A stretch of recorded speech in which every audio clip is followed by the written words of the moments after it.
Here's what the last half a century of demo derbying looks like. This is where it got its roots.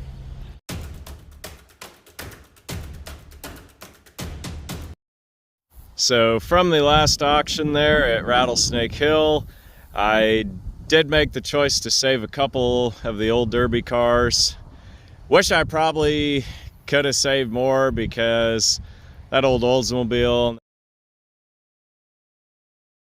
and that 59 Ford and the Plymouth, it would have just been kind of cool to park them out in a ring and make kind of a static museum display with them. But being that far from home, these are the ones I bought. And I chose the 63 Chrysler just because it still was pretty straight, but there are some dents and dings on it that show that it was used. And looking over these cars, you can see just very, very minimal prep done to them. They removed all the glass, of course, and the upholstery out of the interior. But for the most part, a lot of the trim moldings stayed on the cars.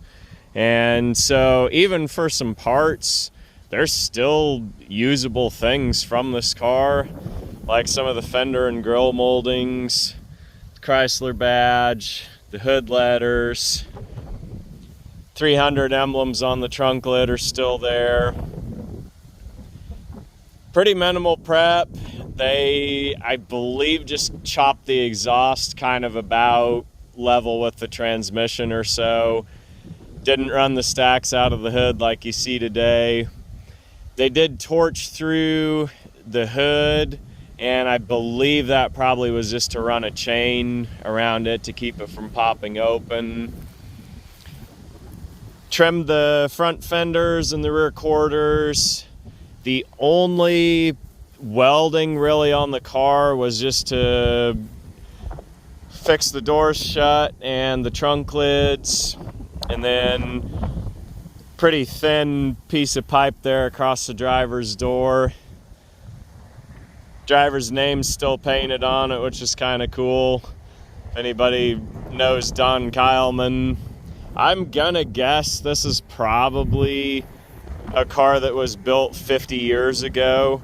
And so just a different place and a different time than what we would think of now. Like obviously a Chrysler 300 and a 59 Chevy Brookwood station wagon. I mean, there's no questioning these are collectible cars now. But back in the day, they were just old used cars, and they really weren't a lot of anything special. You got to understand too, and a lot of you guys watching grew up during the decades of the past, and between 1940 to 50, 50 to 60, 60 to 70, there were big leaps in technology of these cars. So a 59 early 60s model in early 70s, mid 70s, it was just an old car. They still had drum brakes. They still were just basic, rudimentary technology that at the time when it's 10, 12 years old, even a running, driving car just isn't worth a whole lot. People trade up cars too, not just because they're worn out, but they also want to have something that's a newer style. And these are a lot different style than a 70s car, which is the time these would have been derbied. Crazy thing is, this was a bucket seat console car, being the 300. So the console's still in there. The dash is there. Of course, it's a push button automatic, showing 84,000 original miles. And cool feature of this car, you've got the compass there in the console, and this car is pointed west, so that's still a working compass. Key's still in the ignition. I don't know that it's going to do very much because this car, engine's got to be seized from sitting, but we'll take a look at that. So under the hood of this car, nothing really special, just your average big block. I believe this is a 413. 2-barrel carburetor, so nothing fancy, no Hemi, no 4-barrel even, no multiple carburation. This car doesn't even have air conditioning, so it's pretty basic, plain model. Power brakes, power steering of course because it's a Chrysler. I looked and looked on this thing and I cannot find the firewall tag, so I don't know even where the proper location is. Couldn't find much online. There's a chance it could be missing also, but if any of you guys know where that thing would be, I'm just kind of curious to decode it, see what plant it was built out of and what options it might have had. This car does have very minimal use on it, and the rails are actually still really straight in the back.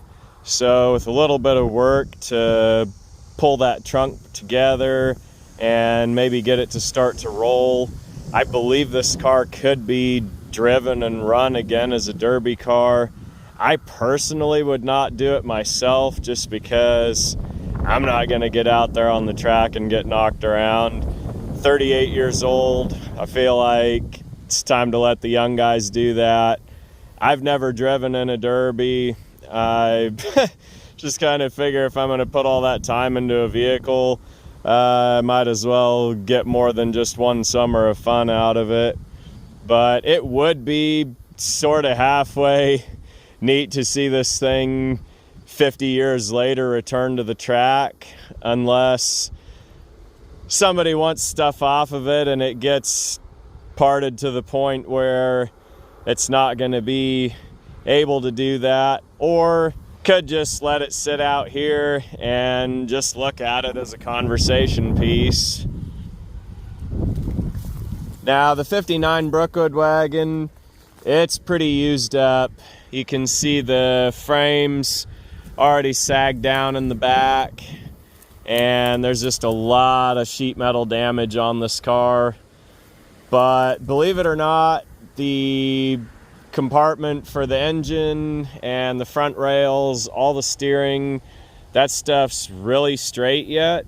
And friends of mine call me crazy, but they thought it'd be kind of cool to stick an engine in this car and maybe take it to a car show just for looks and laughs, and that's entirely possible. I bought this one kind of with the same idea as the Chrysler, looking at it for the parts that are still left on it, which really isn't much, but the whole dash is complete and it is straight, and they're taking these out, putting them in customized cars. So that dash is actually a pretty good seller on eBay. And believe it or not, the core support in this car, it would need a little bit of work, but it could be usable again, as well as the hood. The hood's not going to be perfect, but for an old patina car, it could be something that's definitely workable. But I kind of think it would be cool to put an engine in this car. I'm not going to be the guy to do it, but this thing would get some crazy, crazy looks at a car show, and it would just be an interesting historical artifact to bring to show to people and say, hey, here's what the last half a century of demo derbying looks like. This is where it got its roots. So real quickly for the data tag guys, show the tag here. This is a 1959 Chevrolet Brookwood station wagon.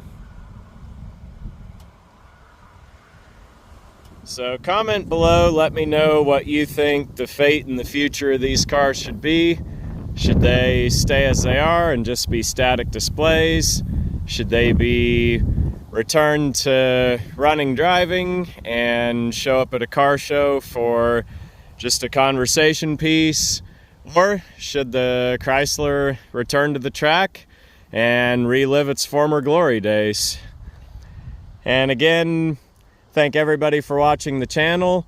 Some of you old timers, if you drove an old derby car back in the day, comment below, let us know what was the first year you derbied. I'm curious to see among the viewers who ran the earliest derby car among you guys, and curious to see what they were and what your thoughts were about the early days of the sport.